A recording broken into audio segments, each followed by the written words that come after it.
Welcome to the program. How difficult is it for you? I've just read a litany of the pressure you are under and the very real bullets that have been fired your way. Tell me why you're taking this risk. Thank you very much for having me, Christian. And pardon me if I look so stressed. I've just been forced out of 3 districts tonight, where the police officers are not allowing me to sleep in those districts. Right now, I'm in Arua, and the only hotel that was willing to take me for the night is a hotel where my driver was shot dead, and I also survived death on the 13th of August in 2018. But I'm happy to be here. I am taking this risk because it is worth taking, because nobody else is going to do it other than we ourselves. And in any case, not taking the risk is even taking a bigger risk, because nobody is safe. Those that stay home and keep silent about the enslavement, and we who speak out. That is why I dare to represent my people in this struggle.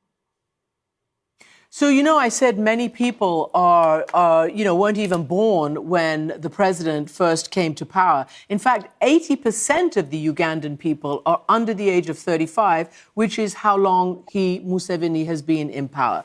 But what is it that makes you believe that somebody who's held on to power for this number of years is ripe for, for a challenge and potentially could be defeated by somebody such as yourself?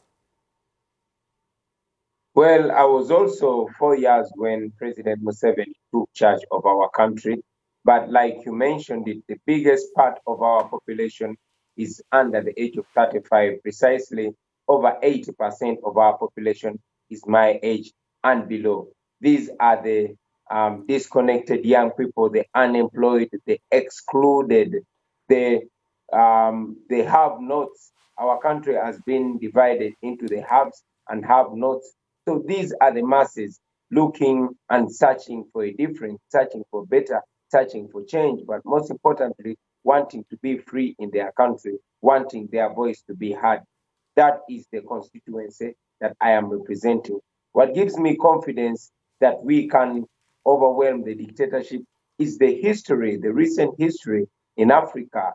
The young people did it in the Gambia. The young people did it in the Sudan. The young people have done it all through history. That is why I believe that if we stick by the law, if we come out massively and vote, we can be able to overwhelm the dictatorship of President Museveni, and for the first time in our life, also have a taste of true freedom. So, look, I've interviewed the president several times. The last time was a few years ago, admittedly, but he insisted to me that the opposition is free to operate in his country. This is a little bit of what he said. Opposition in Uganda competes on a leveled playing field. There is no opposition which we stifle, but otherwise we never restrain the opposition at all. So, level playing field, no restraint. Bobi Wine, tell me, apart from the very real danger, which is obviously, I guess, your overriding concern, are you able to campaign? Do you have access to the media? What are the issues that you're facing trying to mount a credible campaign? Well, it is funny for President Museveni to say there's a level playing field for the opposition. First of all, I was arrested on the day of nomination, on the nomination ground. I was beaten, pepper sprayed, and driven straight to my home. I have been blocked from using the main roads by the police and the military. Just tonight, I was denied accommodation from 3 districts.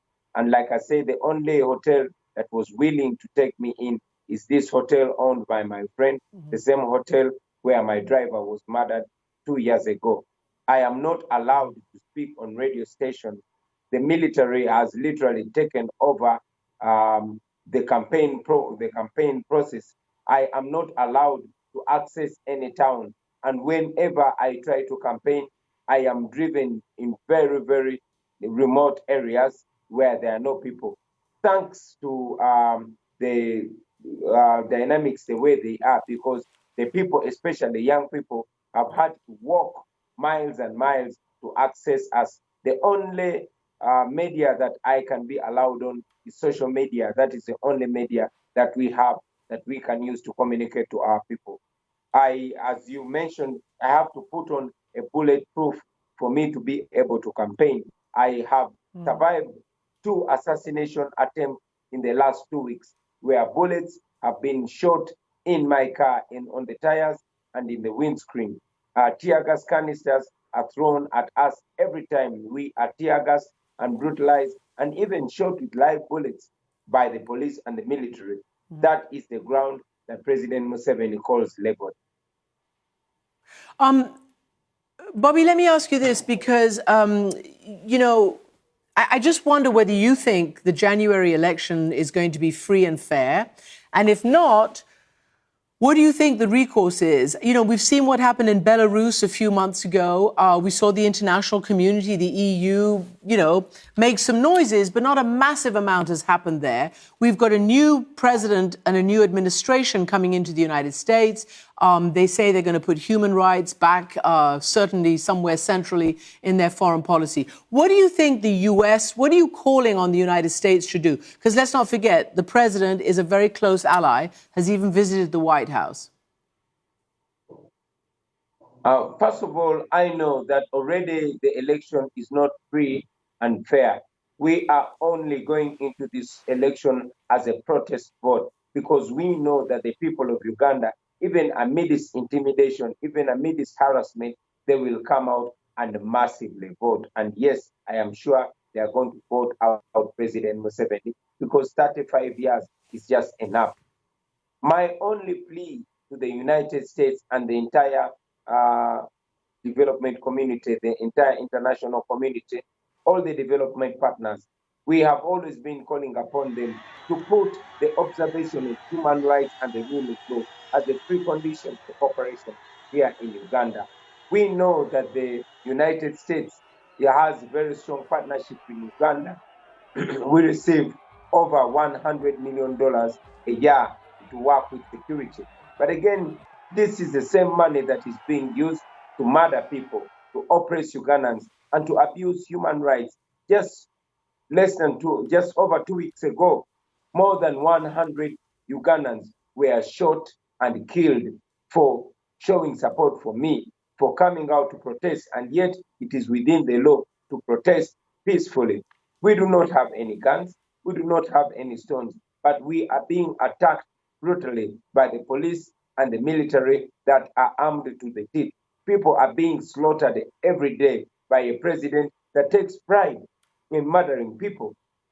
Just the other week, President Museveni came out and confirmed that he indeed had ordered for the mass murder of people of Uganda.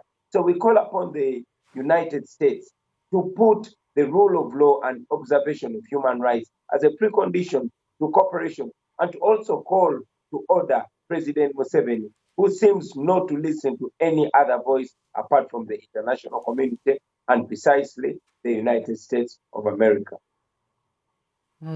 I'm just going to put their position before I head to another question. The government says that you were arrested and you've been, you know, well, I mean, I can say harassed. They say stopped because you're, quote unquote, breaking COVID rules by campaigning. But I want to ask you this. You call yourself, or you're known as, the ghetto president. What is it that young Ugandans, the majority of the country, as we said, 80% of the country is under 35 years old, what are they yearning for there, beyond the obvious freedom? What do they want for Uganda? Young Ugandans are yearning for freedom of speech, for freedom of expression. They are yearning for the basic human rights. They are yearning for the right to live. Young Ugandans are yearning for the opportunity to determine their destiny. It has been 35 years of stagnation. Young Ugandans feel like they are first world brains stuck in a third world country. And indeed, they believe that they don't live in a third world country. We only have third world leaders. Young Ugandans are yearning for democracy. They're yearning for their voice to be heard. They want to speak and be heard. They want the right to determine their destiny. That is what young Ugandans are calling for. They want to live their full potential. They feel like they are not living their lives. They feel like they are being owned. They feel like they are being enslaved in the 21st century in their own land. They want democracy in the real sense of the word. It is, of course, extraordinary that 35 years ago, Museveni took part in the rebellion that brought down the dictator Idi Amin. And here we are 35 years later. Let me just ask you very quickly and finally, are you afraid for talking to us, for making this international interview now? Well, yes and no. First of all, I am afraid because the majority of the people that have spoken out in Uganda have ended up dead or ended up in exile or in prison. So I expect the worst anytime. But again, I'm not feeling afraid because I know that the international media is one of the factors that have kept me alive. I know that no matter how ferocious a dictator President Museveni is, he is afraid of the international community. He knows how all the dictators have ended up in the past. He has been close friends with Mugabe. He has been close friends with Omar el-Bashir. He has been close friends with Muammar Gaddafi. And he knows how all dictators have ended. And what he fears most is the fact that what is happening in Uganda is actually being projected on the world screens. So it is scary to talk to you, but again, it is safety to talk to you at the same time. Well, you're being very brave, Bobi Wine, and we hope to invite the president on to put some of these issues to him. Thank you very much for joining us.